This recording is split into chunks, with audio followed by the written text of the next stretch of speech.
Madame Gandon. Madame la maire, chers collègues, Rennes a eu la chance d'être désignée ville terre des Jeux en 2024 en janvier 2020, une distinction qui nous honore et nous engage. Depuis le début de cette aventure olympique, des initiatives ont été prises par la ville de Rennes, telles que le label Terre de Jeux, l'accueil des délégations étrangères pour l'entraînement et la participation au relais de la flamme olympique. Initiative que nous saluons et qui donne à notre ville une bonne visibilité et une belle représentation dans ces Jeux olympiques. Cependant, alors que nous nous rapprochons du début des Jeux, Rennes peut et doit aller plus loin pour embarquer l'ensemble des habitants et faire de ce temps fort un véritable moment de mobilisation collective en faveur du sport. Notre idée est simple, renforcer l'offre d'activités sportives gratuites dans tous les quartiers de Rennes, avant, pendant et après les JO, pour en maximiser les retombées.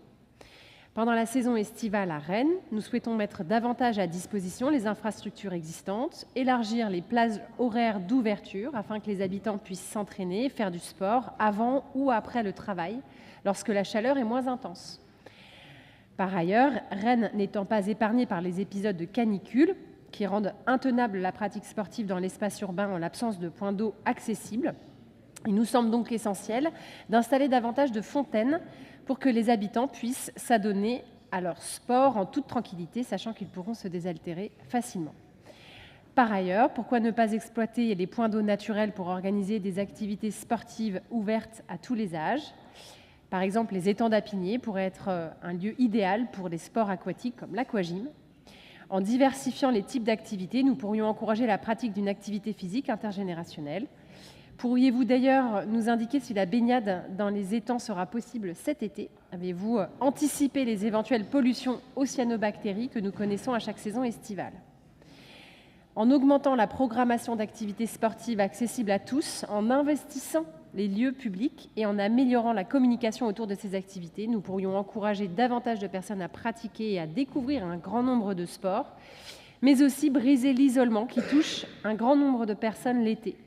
Intégrer la pratique physique adaptée au programme nous semble bien sûr indispensable pour que la démarche soit inclusive et intergénérationnelle. Nous suggérons également d'organiser des formations ou des tables rondes sur des sujets liés à la nutrition, à la diététique et à l'exercice physique, pour fournir aux habitants de Rennes les connaissances et les outils nécessaires pour rendre plus sain leur mode de vie et améliorer leur santé. Il s'agit d'un investissement dans la santé et le bien-être à long terme de nos habitants, en suivant l'exemple d'autres territoires comme Arcachon, Marseille, Chamonix ou le Val d'Oise, qui déploient une riche programmation en marge des Jeux. Nous pouvons encourager l'adhésion à la pratique sportive du plus grand nombre, aider nos concitoyens à adopter un mode de vie plus sain. Je vous remercie. Monsieur Lebrun.